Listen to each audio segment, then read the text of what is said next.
Cuesta. My audience tonight will be my classmates who will be watching this video.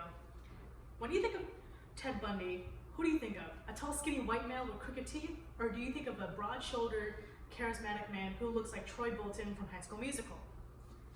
Now, although these types of portrayals in media bring awareness to the crime by drawing the attention of the public into watching the actual show or movie, due to this awareness, Hello, my name is Marianne Della Cuesta. My audience tonight will be my classmates who will be watching this video. When you think of Ted Bundy, what does he look like to you? A tall, skinny white male with crooked teeth?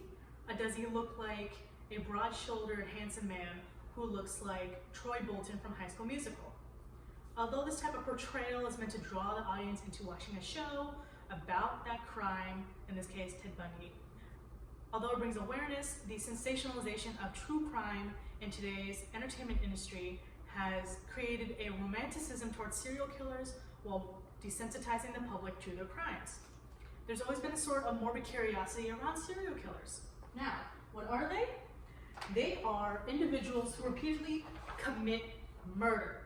They typically do this with a distinct pattern of victim, location, and method. You never know who is going to be a serial killer around you. John Wayne Gacy, for example, was an entertainment clown. He was invited to parties for kids. People loved him. He killed 33 young men and boys and buried them underneath his house.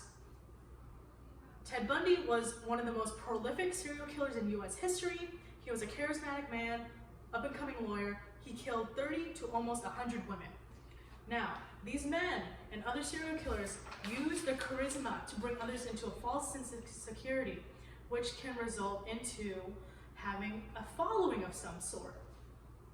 Charles Manson, he was a cult leader. His followers essentially killed for him. He is accused and convicted for those murders.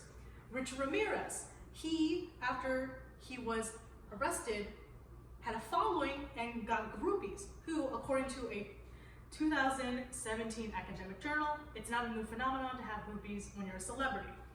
Now, these groupies, they were obsessed with him, along with Manson, and they also had a sort of attraction towards him. They sent him love notes, photos, anything you could think of, they sent it to him. Now, they were able to gain this sort of following because the way the media at the time portrayed them created an interest from the public to them. And this has only continued to grow in the industry. The entertainment industry has helped to build the growing fascination towards serial killers because they made it very easy to access this type of media. For example, in a 2017 Washington Post article, a show about a serial killer slash serial murderer, serial stalker, my mistake, it was able to be viewed in 40 million households. They're streaming it. And then coupled along with Netflix's other documentaries and movies and TV shows centered around true crime, it is fairly easy to find shows that the public can watch about this type of topic. But you have to be careful about how it's represented, because misrepresentation in true crime media can lead to a misconstructed and romanticized ideals about serial killers. For example, in a 2019 academic article, it mentions how programs that, when they misrepresent serial killers by their appearance, their victims, their behavior, or their actions, it can mislead their consumers of the product and make them think a certain way about the perpetrator of the crime. For example, in the show Mindhunter, there's a serial killer, Ed Kemper, who he is portrayed as a sort of teacher and guidance, and guidance counselor of some sort to the main character, and he is understood to be misunderstood by the audience, when in actuality, the real Ed Kemper was a serial killer. They essentially sensationalized him to be like, oh, okay, he's helping the main character, he's fine. And then with other shows like Dexter, who they make a serial killer who kills serial killers, so you're essentially rooting for the main character, but he's still a murderer. It messes with the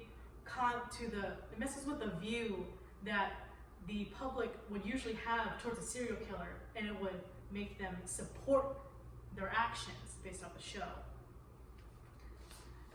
this sort of way that the public's view can be changed, it can affect how they process actual true crime.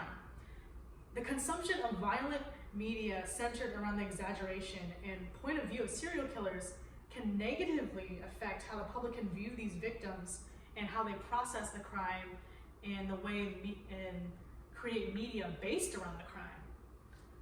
Because there comes a point where if you sensationalize these serial killers enough, you start seeing them as just a celebrity, but not a criminal anymore. Like, you see them more as a celebrity than a criminal, as mentioned in a 2017 academic journal that talks about the effects of media on the portrayal of serial killers.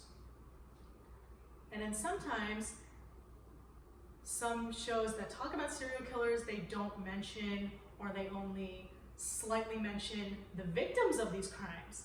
And usually they're on the back burner and people forget the names or the significance of exactly how many people have been affected. And in some ways, people start making media that essentially, when it desensitizes them to the crime, they make jokes about it and downplay the severity of it. For example, Ted Bundy jokes online where people were jokingly saying, "Oh, I want to be a victim of him. He's handsome. I would definitely want to be killed by Ted Bundy." When this man killed these women heinously in horrible ways. And then with the Ted Cruz, aka Zodiac Killer joke, when you think of the Zodiac Killer now, you don't think of the victims that he killed. You don't think of the fact that he's still not caught. No, you think of that he looks slightly, based off the picture, to Ted Cruz. So now the severity of the actual crime and the killer is downplayed because now he's just a joke. People only think about him being a joke. So in conclusion to my speech, it's okay to have this interest in serial killers, to try to understand what brought them to the point to want to take a life. What's not okay is to essentially downplay the severity of their actions, because to see the horrific ways and to learn how these people died, and then to later see media sensationalizing, romanticizing, fetishizing almost their killers, and people making jokes about wanting to be a victim of them. It's not only rude to the families of the victims, but to the victims themselves. It's in poor taste to their memory. As a final note, I ask my audience, if you are to consume true crime media, remember that these were real people who were affected, who were killed. Don't just think about the killers. Focus on the effects they had on these people. Focus on and remembering the victims of these crimes. Remember them. Thank you.